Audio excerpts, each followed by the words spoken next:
Kryeministri Edi Rama ka folur sërish për planin e Mbretërisë së Bashkuar për të dërguar azilkërkuesit e refuzuar në qendra kthimi në vende të treta, gjatë një interviste në të përditshme britanike The Guardian, duke parë Britaninë në situatë e errët pas daljes nga Unioni Evropian. Është një nga ato gjëra që 10 vite më parë nuk do të mund të imagjinohej, që Britania të kërkonte vende për të hedhur emigrantët. Fakti që sot jo vetëm imagjinohet, por po ndodh, nuk është për shkak se Keir Starmer apo Rishi Sunak po bëjnë diçka skandaloze, është sepse vendi ndodhet në një gjendje shumë të errët.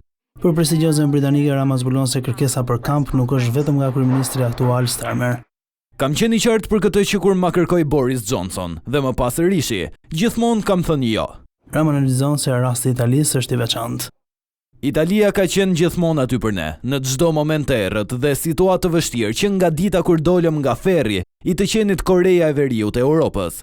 Ne kemi një dobësi për italianët, prandaj kur Italia na kërkon diçka, themi po, pik. Kryeministri beson se brenda 2030-s Shqipëria do të jetë pjesë e Bashkimit Evropian. E gjithë qasja ndaj procesit ka ndryshuar në mënyrë dramatike. Tani ata, BE-ja, janë shumë të etur për të ecur përpara. Me agresionin rus gjithçka ndryshoi, kështu që në një farë mënyrë edhe Vladimir Putin e bëri këtë. E bëri Europën shumë më të interesuar për bashkimin. Duke ndalur te influenca amerikane, Rama vlerëson Donald Trumpin si një figurë pozitive edhe për kontinentin evropian.